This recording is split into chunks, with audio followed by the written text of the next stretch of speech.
একজন পাক্কা জামাত শিবিরের হত্যা ছিল আগে, বর্তমান লামুজহাবি হানাফি মাযহাব সম্বন্ধে সে অন্য আলোচনা করে, তাকে প্রতিমূর্তি বানানো হয়ে গেছে।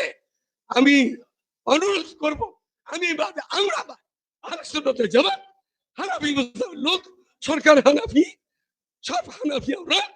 আমাদের জৈনজন সরকার বাহাদুর একজন ভালো আলেম হানাফি মাযহাবের, আমাদেরকে উপহার দেয়, উনাকে ওনার অনুমতি দিয়ে দেব। গত রাতের থেকে আমার কাছে 4-5 দিন ধরে এই রাতেও 4-5টা টেলিফোন আসছে ওনার পক্ষ থেকে। উনি সরাসরি, আমি বলছি আমি ওনার সাথে এই সপ্তাহে কথা বলবো না, আগামী সপ্তাহে বলবো, এই সপ্তাহে বলবো না। এই রাতে 4 জায়গায় ফোন আসছে আমার কাছে। ওয়া রাহমাতুল্লাহি ওয়া বারাকাতুহু। আলহামদুলিল্লাহি নাহমাদুহু ওয়া নাস্তাঈনুহু ওয়া নাস্তাগফিরুহু ওয়া নু'মিনু বিহি ওয়া নাতাওয়াক্কালু আলাইহি। আম্মা বা'দ। আউযু বিল্লাহি মিনাশ শাইতানির রাজীম। বিসমিল্লাহির রহমানির রহিম। ইয়া আইয়ুহাল্লাযীনা আমানু আমিনু। ক্বালা রাসূলুল্লাহি সাল্লাল্লাহু আলাইহি ওয়াসাল্লাম as-sahabi kan-nujum bi ayyihim iqtadaytuhum ihtadaytuhum aw kama qala alayhi salatu wassalam.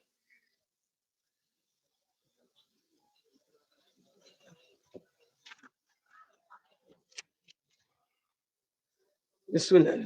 মূল্যবোধ আন্দোলন একটি শান্তিপূর্ণ অরাজনৈতিক সামাজিক আন্দোলন। এখানে যে কথাগুলো আসছে, সরকারের কাছে আবেদন করা হয়েছে, এই কথাগুলো আমেরিকাও কবুল করে নাই, এই কথাগুলো রাশিয়াও কবুল করে নাই, এর দোকানে করে মুসলমান কেউ করতে পারে না। বিষাক্ত কথাগুলো লেখা আছে এখানে, যারাই কাগজটা দিচ্ছে টেবিলের মধ্যে, আজকে না হলে এটা রাখতেন কেন, এখানে না হলে যা বলেছে আমি আমাদের সরকারকে বলবো, এটা আপনি না করা আপনার জন্য ভালো হবে। যে করে দিয়ে গেছে, সুদখোরের রাজা ছিল, ঘরে ঘরে সুদ ঢুকাইছে ইউনূস। এই ইউনূস সর্বনাশ করে গেছে অল্প কয়েকদিন দেশকে, খুনিরা পলায় গেছে, ইউনূস আইসা সর্বনাশ করে রেখে গেছে দেশকে। আমি বর্তমান প্রধানমন্ত্রীকে বলবো, এই আইনগুলি বানানো আপনার বিবেকও দিবে না। আপনার বিবেককে জিজ্ঞাসা করলো এদেশে পাস করবেন, আপনি করবেন না। কার কোথায় এগুলো করতে যাইতেছেন? তারা কারা? তারা কি মুসলমানের মধ্যে, হিন্দুদের মধ্যে কোন পুরুষ হতে কথা স্বীকার করে না। হিন্দুদের মধ্যে কোন পুরুষ নারী হওয়া, নারী পুরুষ হওয়া স্বীকার করে না। খ্রিস্টানরা করে না, ইহুদিরা করে না, দুনিয়া ভরা করে নাই। আপনার দেশে কাজটা করেন না, ভালো হবে। দ্বিতীয় কথা হইল, হেজরত তোহের মাসালা নিয়ে কথাবার্তা চলতেছিল এখানে। এবারে কাদিনীদের মাসালা নিয়ে অলবুরি সাহেব সুন্দর কথাবার্তা বলছেন। ঈমান এবং আকীদা, এই বিশ্বাস নিয়ে কথা বলছেন। আমি সংক্ষিপ্ত কথা বলবো। সাহাবায়ে কেরাম রাদিয়াল্লাহু তাআলা আনহুম মেয়ের হকের মাপকাঠি, যারা মানে না তারাই ভণ্ড, প্রতারিত।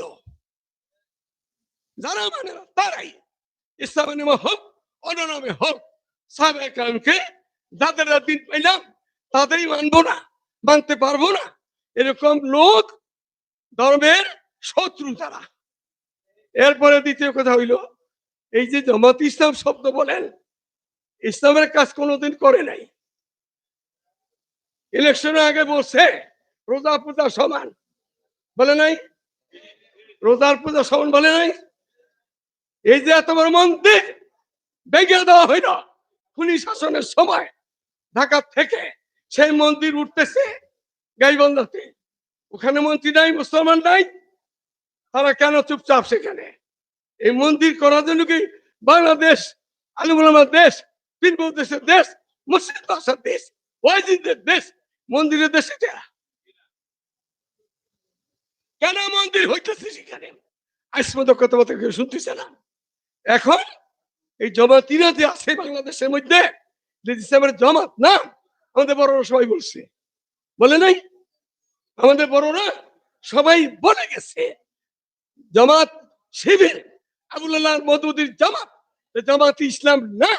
আমি মনে করি বলে থাকি জমের হাতে ইসলাম, ইসলামকে শেষ করার জন্য এই জামাতটা কাজ করতেছে। এই জন্য আপনাদেরকে বলবো, আল্লাহ তাআলা যেন আপনাদের, এই বসা উঠো কেন, এটা তোমরা রাস্তা তাতে গিয়েছে পিসাব আসছে, আচ্ছা বসবে কেন, তুমি ভালো লাগে কেন,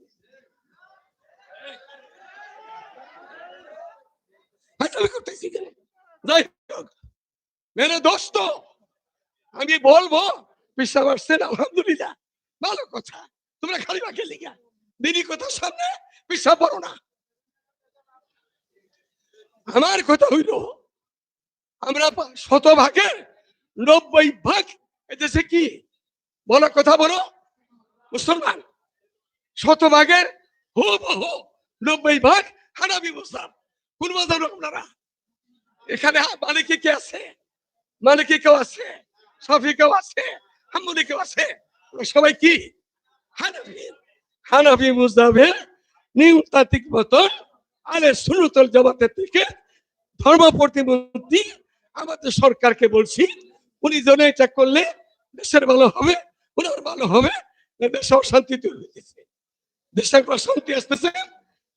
একজন পাক্কা জামাত শিবিরের হত্যা ছিল আগে, বর্তমান লামুজহাবি হানাফি মুযহাব সব দেশে অন্য আলোচনা করে তাকে প্রতিমন্ত্রী বানানো হয়ে গেছে। আমি অনুরোধ করব, আমরা আহলে সুন্নাতুল জামাত হানাফি মুযহাবের লোক, সরকার হানাফি, সব হানাফি আমরা। আমাদের জৈন সরকার বাহাদুর একজন ভালো আলেম হানাফি মুযহাবের আমাদেরকে উপহার দেয়, উনাকে ওনার অনুমতি তো দেন। গত রাতের থেকে আমার কাছে 4-5 দিন ধরে এই রাতও 4-5টা টেলিফোন আসছে উনার পক্ষ থেকে। উনি সরাসরি, আমি বলছি আমি ওনার সাথে এই সপ্তাহে কথা বলবো না, আগামী সপ্তাহে বলবো, এই সপ্তাহে বলবো না। এই রাতে 4 জায়গায় ফোন আসছে আমার কাছে। উনি আজকে সকালে মধুপুর যাইতেছিল, আজকে সকালে মধুপুর দেওয়ার জন্য উনি পেরেশান হয়ে গেছিল। আমি বলছি উনি মেহমান, সরকারি মেহমান আসবে, আমি উনার সাথে এখন কথা বলবো না, আগামী সপ্তাহে বলবো। উনি যেন আগামী সপ্তাহে দরকার হয় আসে। আমার শুনেই আমাদের কিছু লোকেরা, উনি লামহাজাবি না, উনি হলো হানাফি মুযহাবের, ওনার দাদা হানাফি মুযহাবের, ওনার নানা ছিল লামহাজাবি, আমি লামহাজাবি না। আমি আমাদের লোকদের বললাম এই রাত্রে এই কাজটা করেন, উনাকে পত্রিকা দিতে কন আমি হানাফি মুযহাবের লোক, লামহাজাবি না। আর ঝগড়া থাকে না কেন, এইটা বন্ধ হইতেছে না। উনি আমার কাছে আজকে সকালে যাওয়ার কথা ছিল, আমি বলছি আমার সাথে আমি কথা বলতে পারবো না, আমি আগামী সপ্তাহে যদি আসে বলবো। এইটাই বলবো, আপনি খুব তাড়াতাড়ি পত্রিকা দিয়ে দেন, আমি হানাফি মুযহাবের, ভুল থাকলো আমি ভুল ক্ষমা চাইতেছি, হানাফি মুযহাবের মধ্যে কাজ করবো, হানাফি হয়ে থাকবো, লামহাজাবি থাকবো না, এটা বলেন, সব ঠিক হয়ে যাবে। আসসালামু আলাইকুম।